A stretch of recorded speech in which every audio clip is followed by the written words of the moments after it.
Levítico 14, do verso 14 ao verso 18.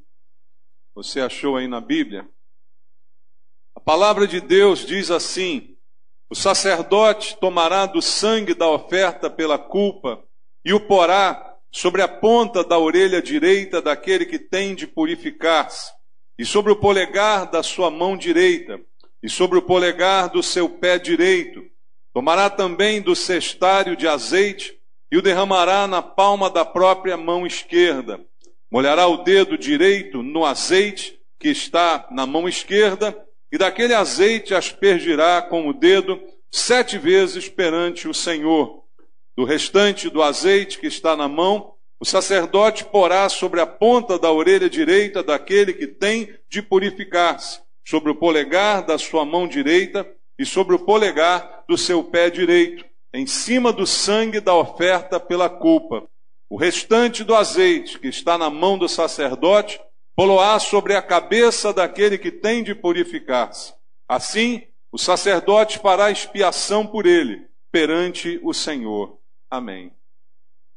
Pai querido, mais uma vez estamos diante do Senhor, em tua casa, diante da tua palavra, com nosso coração desejoso de ouvir algo que venha de ti, meu Deus. Nós não estamos aqui para ouvir coisas dos homens, doutrinas e filosofias, não. Nós queremos algo do Senhor para a nossa vida, a tua palavra, que ela nos seja revelada essa noite para edificação, para crescimento, como um alimento espiritual. Fala conosco, Pai. Nós queremos ouvir a tua voz. Eu entrego a minha vida ao Senhor e peço a tua graça, a tua misericórdia, a unção do teu Espírito, para que isso me capacite a ministrar a tua palavra, como é o desejo do teu coração. E o Senhor fale conosco, Pai, usando a minha vida, é o que eu te peço, em nome de Jesus. Amém. Podem sentar, irmãos. Queridos, aqui está uma cerimônia no Antigo Testamento, no livro de Levítico, que talvez seja um livro pouco lido, né, na Bíblia, porque traz muitos rituais, muitas cerimônias e coisas que a gente olha e diz, olha, a igreja não pratica mais dessa forma, nós não fazemos mais desta maneira. Mas a Bíblia diz, queridos, que Jesus veio cumprir a lei. O Antigo Testamento, todo ele se cumpre na pessoa de Jesus Cristo. Então a gente precisa olhar para o Antigo Testamento com os olhos do Novo Testamento e entender que aqui estão apresentados princípios que são eternos, que não mudam. Os princípios de Deus são os mesmos. Embora a cerimônia não seja mais praticada, os princípios que regem esta cerimônia continuam válidos para os dias de hoje. O que nos resta é entender os princípios, é procurar entender a aplicação desse texto à nossa vida prática atualmente. Então, estas cerimônias que vemos aqui no livro de Levítico, e são diversas, elas têm um caráter simbólico muito importante. São símbolos que anunciam aquilo que estava para acontecer através de Jesus Cristo no Novo Testamento. Então, nesse livro, a gente encontra muitos símbolos que a gente precisa entender com esta visão do Novo Testamento. E aqui especificamente no capítulo 14, né, do livro de Levítico, essa primeira cerimônia descrita, e nós lemos aqui o finalzinho do texto, ela descreve um ritual de purificação de um leproso. Esse era um ritual ordenado por Deus quando alguém tivesse lepra e fosse por algum motivo livre da sua lepra. Esse ritual de purificação deveria acontecer para que a pessoa voltasse ao convívio da sociedade. A lepra era uma doença que tirava a pessoa do convívio da sociedade. Talvez você lembre, no Novo Testamento, que certa vez Jesus curou 10 leprosos, né? E curou os leprosos e disse a eles, agora vão e se apresentem ao sacerdote. A palavra que Jesus deu para que se apresentassem ao sacerdote é para que esta cerimônia acontecesse com eles, e eles pudessem então voltar ao convívio da sociedade. Então, por isso, Jesus os mandou à presença dos sacerdotes, né? E há muito que a gente pode aprender com os princípios aqui descritos. Por quê? O que está acontecendo é simbólico e há um grande paralelo entre esta purificação de leprosos e a nossa salvação, irmãos. E isso é o que acontece na maioria das cerimônias do livro de Levítico. Elas apontam para Jesus, para o que ele faria através do sacrifício de si mesmo. Ele se entregou para que eu pudesse ter vida, para que eu fosse purificado. Então, é dessa maneira que nós vamos entender esta cerimônia e compreender os símbolos aqui apresentados. Veja, o que acontece resumidamente. Versículo 14 do texto que nós lemos aqui, diz que o sacerdote tomará do sangue da oferta pela culpa. Ou seja, um animal foi sacrificado para ofertar-se pela culpa.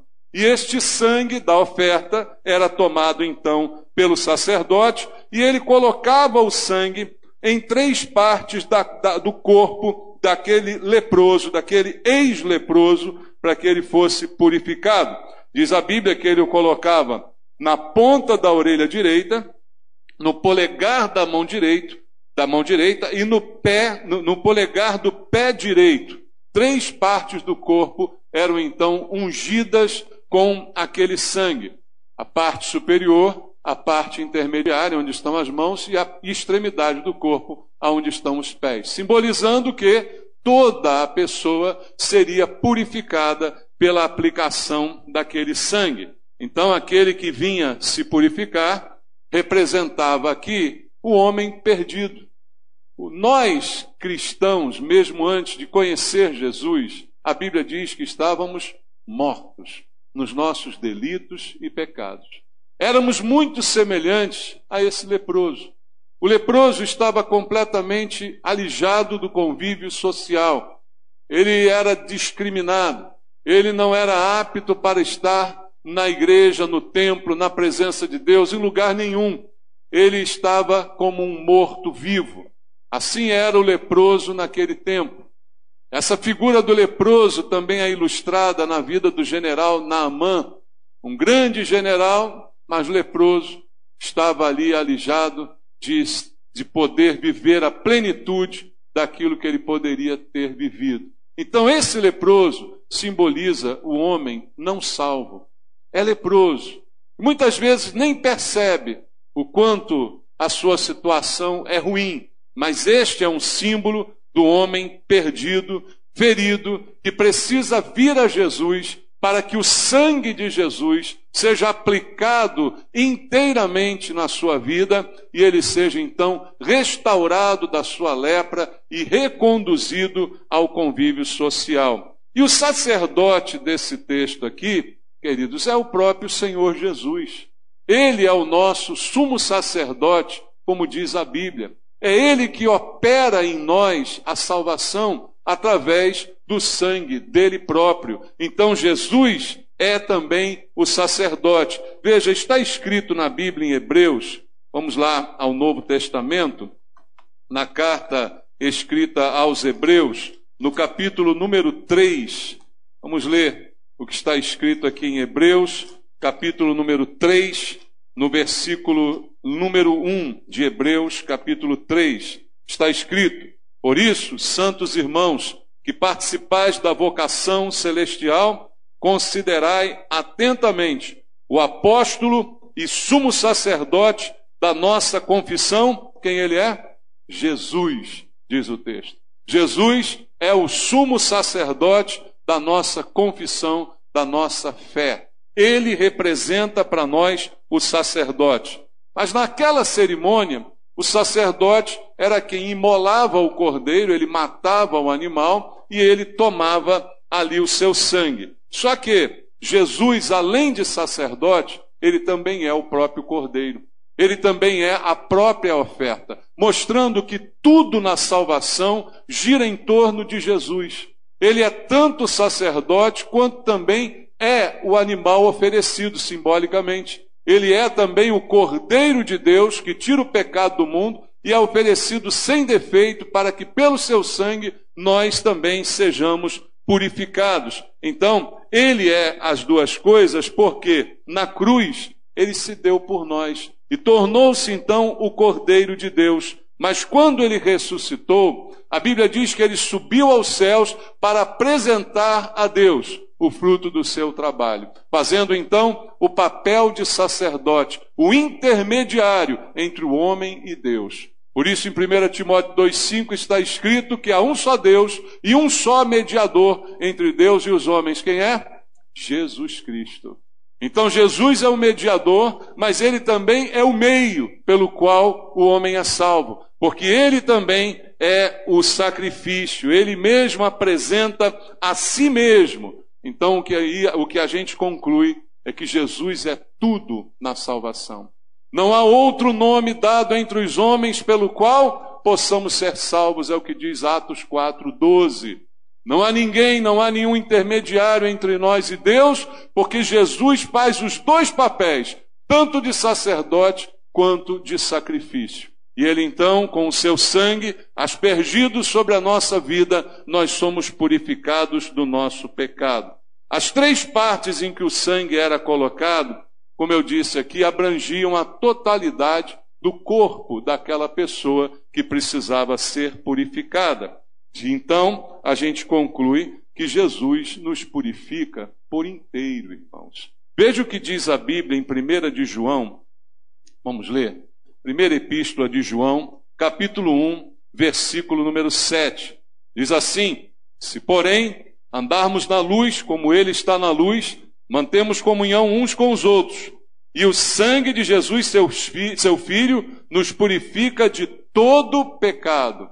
O sangue de Jesus agindo sobre a vida do leproso, que éramos nós, nos purifica ainda de todos os pecados, inteiramente. Jesus é o sacrifício único, não precisa de outro. Não há em partes que eu sou salvo totalmente. E isto está simbolizado nesta cerimônia também. Ele é a única e completa obra para a minha salvação.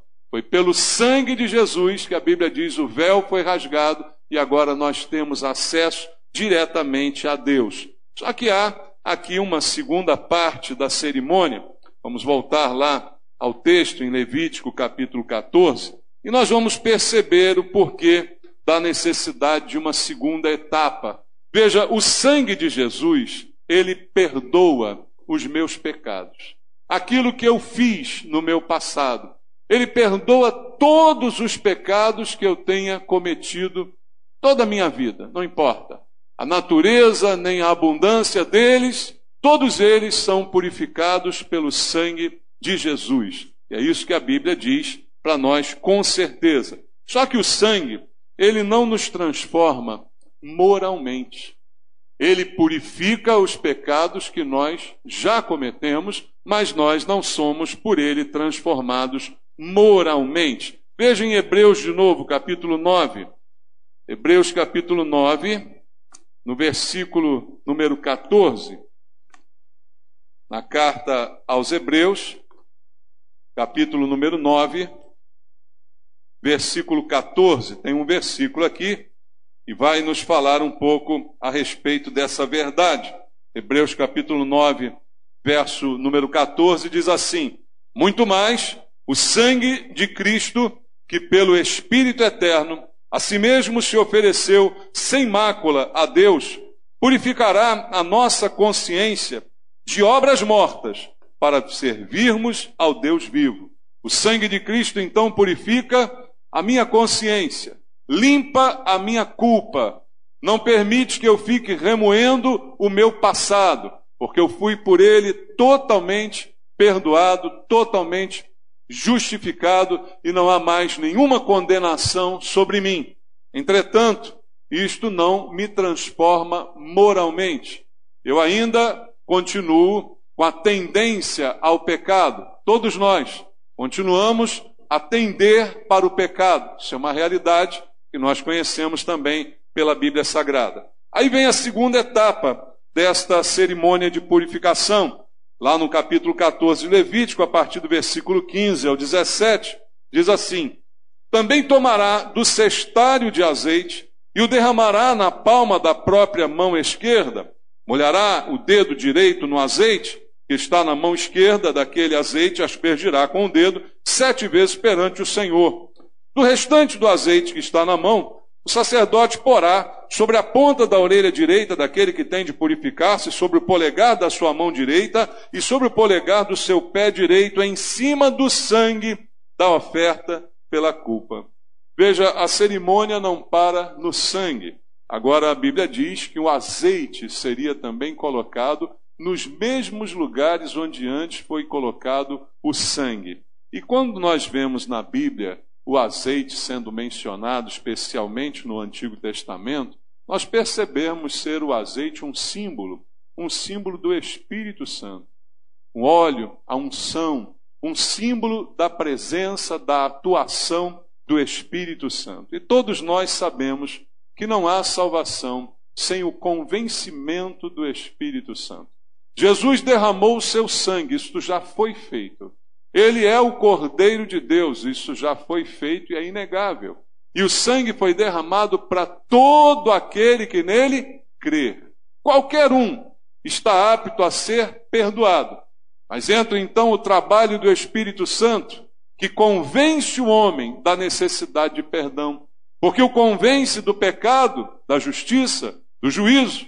Então convence o homem que ele precisa do perdão oferecido pelo sangue, que pode ser aplicado na sua vida. E ali então o sacerdote, nesta segunda parte da cerimônia, pega do azeite um símbolo da unção do Espírito Santo e aplica nos mesmos lugares aonde estava o sangue. E o que isso tem a dizer para nós? O azeite se mistura ao sangue, indicando que há uma obra do Espírito Santo atrelada à obra feita pelo sangue de Jesus, e nós não temos como separar estas duas coisas. Elas são misturadas.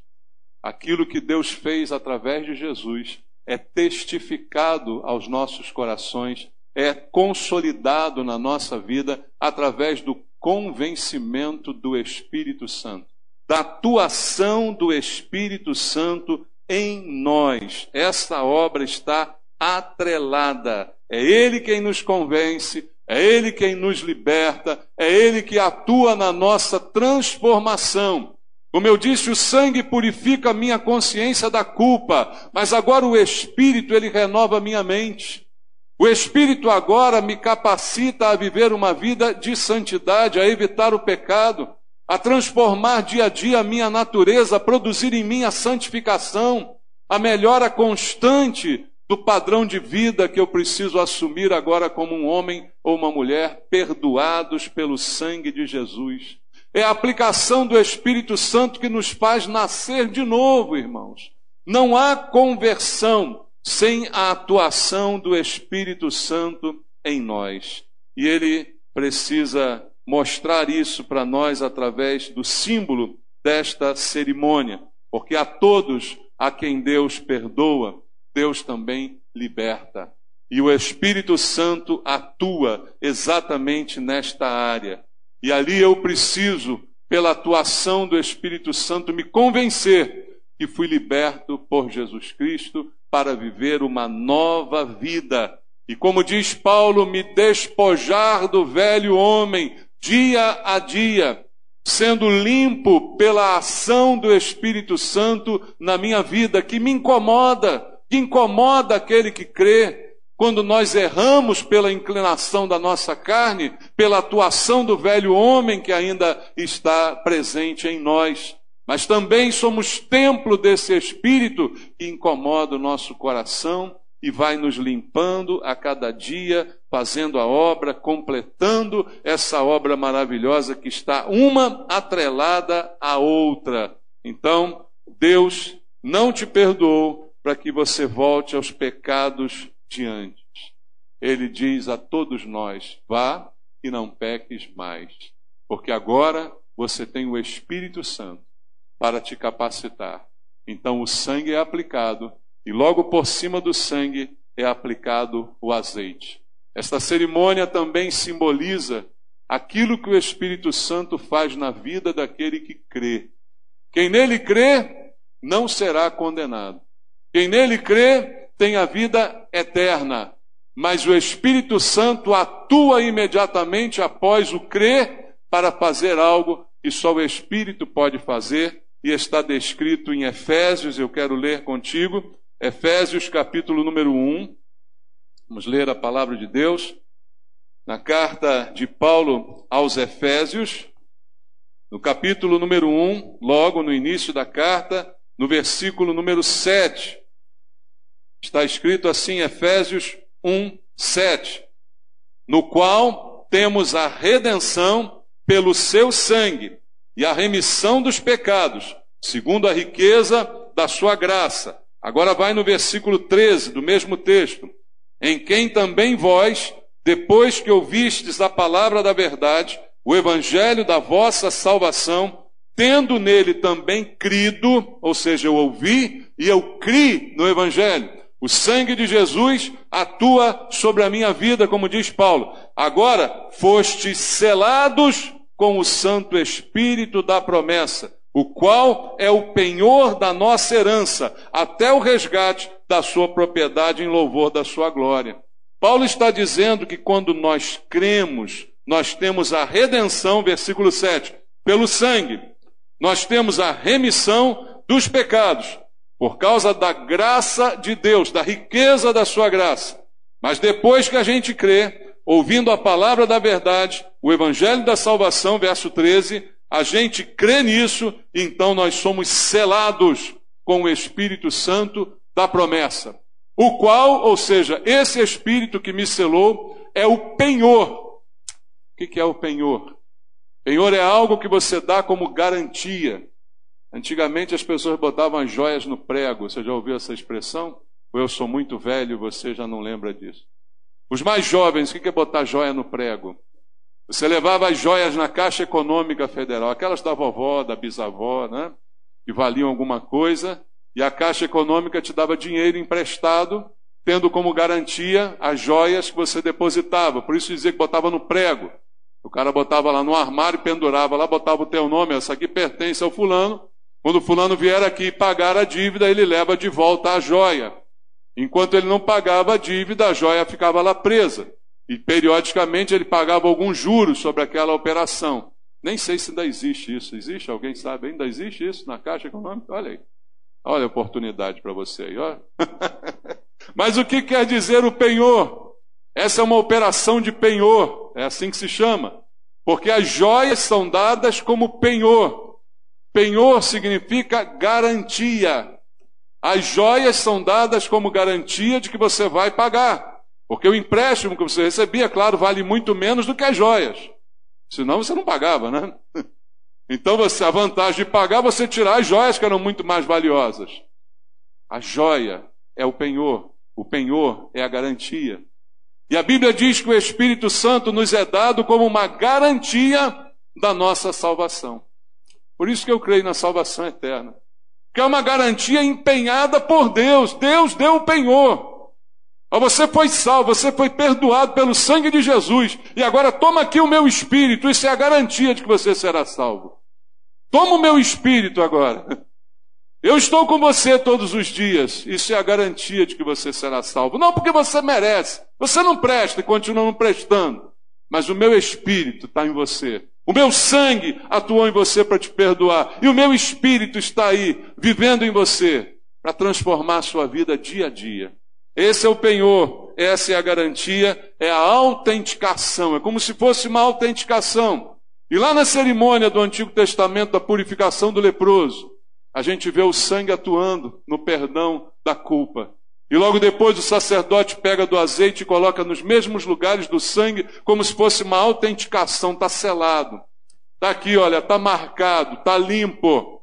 Pode voltar a viver agora, porque você foi autenticado pelo sangue e pelo azeite, ali misturados na sua vida.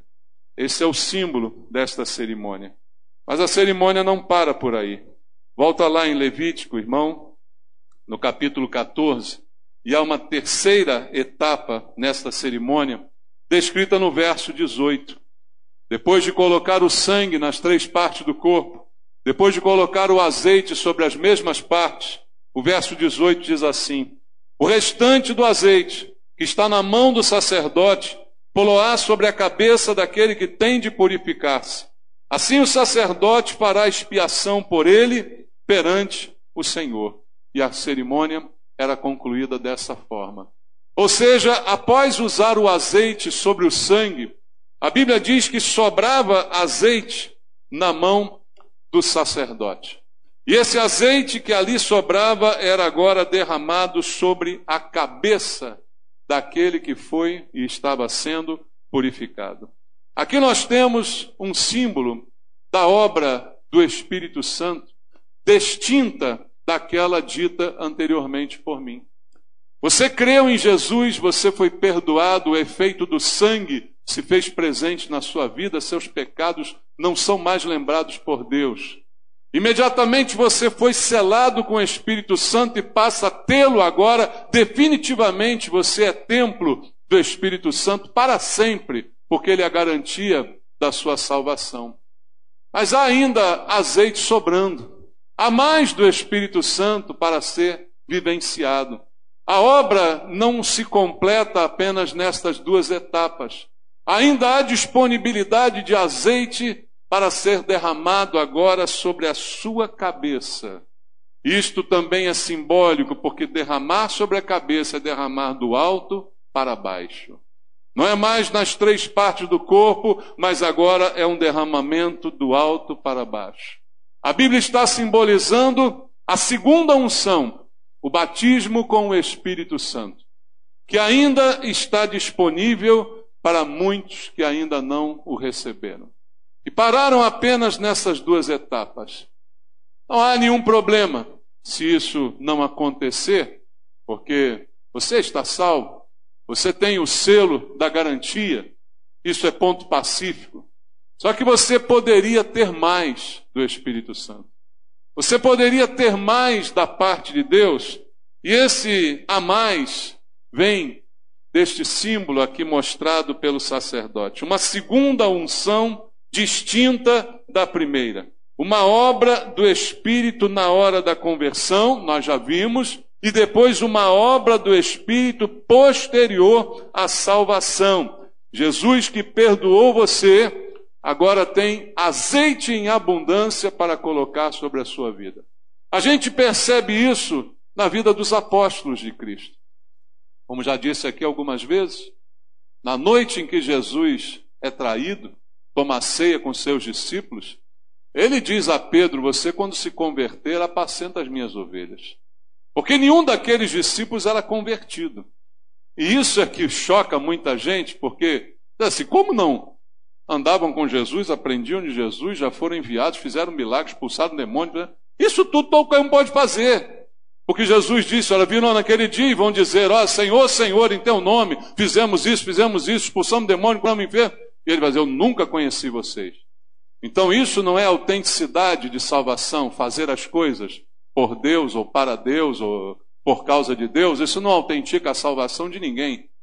Todos aqueles discípulos não eram salvos até aquele dia, e a prova, a evidência é que Jesus disse: Pedro, quando você se converter, porque você não é convertido, você ainda vai me negar 3 vezes essa noite.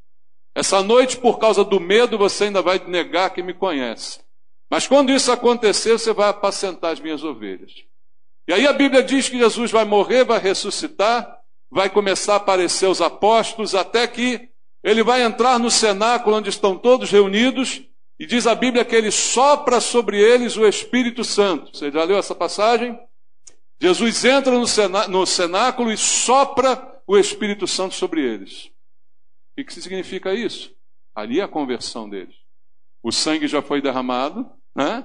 A cruz já foi vencida por Jesus, o sangue já foi vertido, já está aplicado sobre a vida de todos eles, estão perdoados, mas agora o azeite ainda precisava ser aplicado juntamente com o sangue. Jesus entra, sopra sobre esses discípulos, e ali simboliza então a conversão genuína, verdadeira de cada um deles, agora sob a influência do Espírito Santo, passam a ser templo, habitação permanente do Espírito Santo. Passado algum tempo, Jesus diz a eles: agora esperem em Jerusalém até que do alto sejam revestidos de poder. Lembra disso?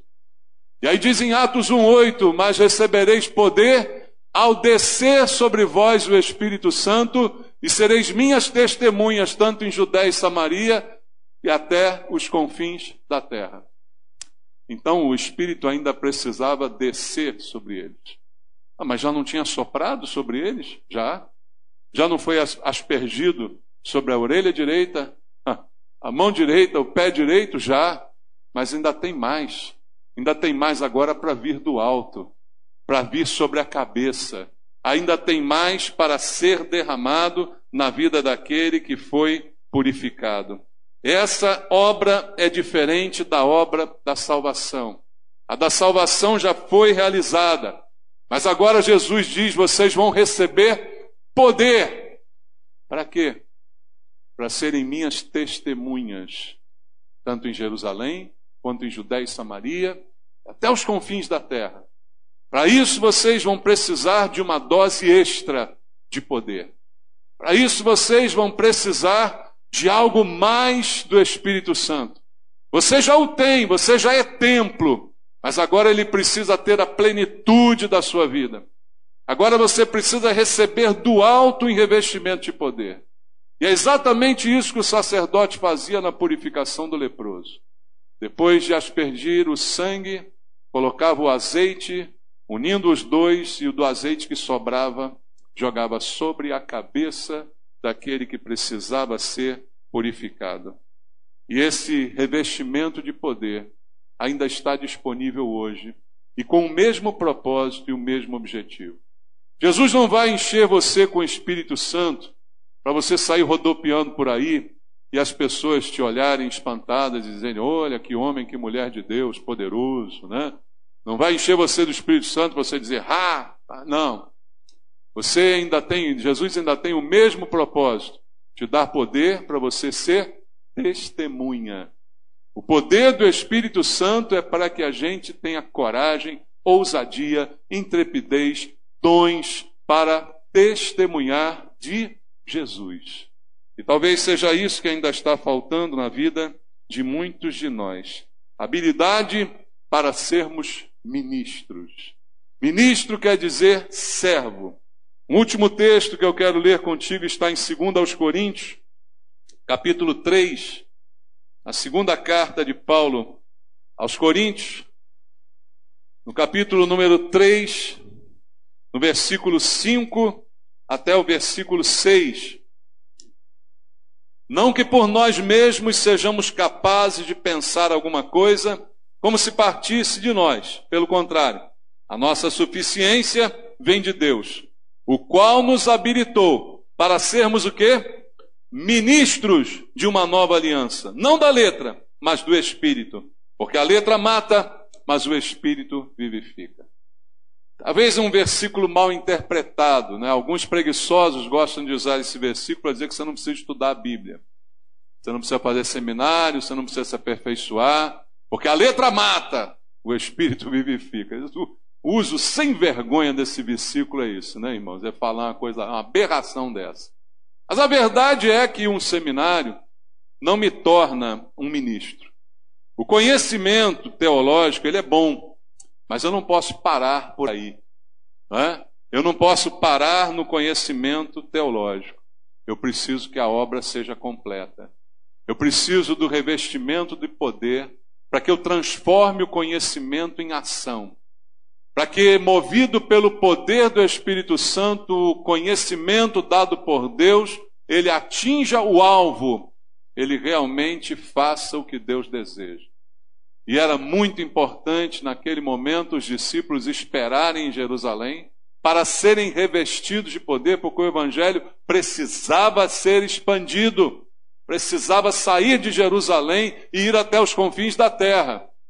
Aí você diz assim, então já foi, pastor, já fez, já não precisa mais, já está bem, não tem mais nenhum lugar para o Evangelho chegar? Não? Na tua casa, nos teus parentes, já estão todos salvos? Já estão todos convertidos? Já está todo mundo em Cristo? Você já pode morrer tranquilo, que sabe que todo mundo vai encontrar no céu? Então você ainda precisa de ser cheio do Espírito Santo. você ainda precisa desse azeite que ainda está sobrando na mão do sacerdote. Ainda tem azeite para ser derramado sobre a nossa cabeça. Ainda está disponível o azeite. O azeite não cessou. Certa vez, quando Deus fez um milagre através do profeta, você lembra que o azeite não parava enquanto vinha a vasilha, tinha azeite? Assim é, o azeite de Deus não acaba. Enquanto tiver uma vasilha vazia, para ser nele depositado o azeite, haverá azeite. Enquanto você chegar vazio à presença de Deus, Deus vai encher você com azeite. Mas é preciso que isso também seja buscado, querido, desejado por cada um de nós. Para que você deseje ser um ministro.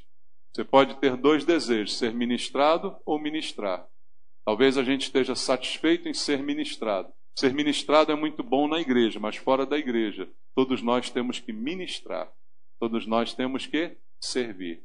E a boa nova é que há azeite na mão do sacerdote. Disponível, abundante e ainda para ser derramado sobre a nossa cabeça. Receba poder que vem do céu. Receba poder do alto agora. Você já é salvo, você já foi perdoado. Você já está com Deus, a salvação já está garantida pelo Espírito Santo. Mas agora, Deus tem mais ainda para colocar sobre a sua vida, o azeite, a unção. Por isso Paulo disse, enchei-vos do Espírito. Eu já tenho o Espírito, mas tem que ter mais. Tem que ter algo diferente, tem que ter algo mais propício, mais especial. Esse é o chamado de Deus através dessa palavra para a nossa vida. Entendemos uma cerimônia do Antigo Testamento através dos símbolos, dos princípios que ela traz para os dias de hoje. E todos esses princípios se cumpriram na vida de cada um de nós. Pecadores, leprosos, e agora chegamos a Deus e fomos purificados, fomos salvos, tivemos a nossa consciência limpa, lavados, purificados pelo sangue, selados com o Espírito, garantidos na salvação, mas ainda tem mais azeite. Ainda tem azeite para ser derramado sobre a sua cabeça. Coloque a sua cabeça debaixo da mão do sacerdote Jesus. Deixe ele derramar esse azeite sobre você. Não descanse enquanto você não tiver o poder do alto para fazer aquilo que ele tem chamado você a fazer, ser testemunha dele, aonde quer que você esteja. Amém? Vamos orar? Pai amado, obrigado pela palavra, pela direção que o Senhor nos dá. E agora eu te peço o cumprimento dessa palavra na vida dos meus irmãos, na vida daqueles que desejam ter mais de Ti, Pai, na vida daqueles que desejam esse revestimento de poder. Quebra as barreiras, Senhor, para que possam se colocar debaixo desta unção, crendo no poder do Espírito Santo, crendo no batismo com o Espírito Santo, e prontos a serem ministrados, prontos a serem cheios, para que também um dia possam ministrar, possam servir ao Senhor como o Senhor deseja. Pai Santo, completa essa boa obra na vida da Tua igreja. Enche a igreja com Teu Espírito, Senhor. Enche-nos do Teu Espírito, meu Pai. O Senhor deseja fazer isso, mas nós é que temos que nos submeter. Nós é que precisamos baixar as nossas cabeças para que o Senhor venha derramar sobre ela o Espírito Santo. Abençoa o Teu povo, Pai. Abençoa a Tua igreja. Fortalece cada membro nesse lugar. Enche-nos com Teu Espírito, em nome de Jesus. Amém.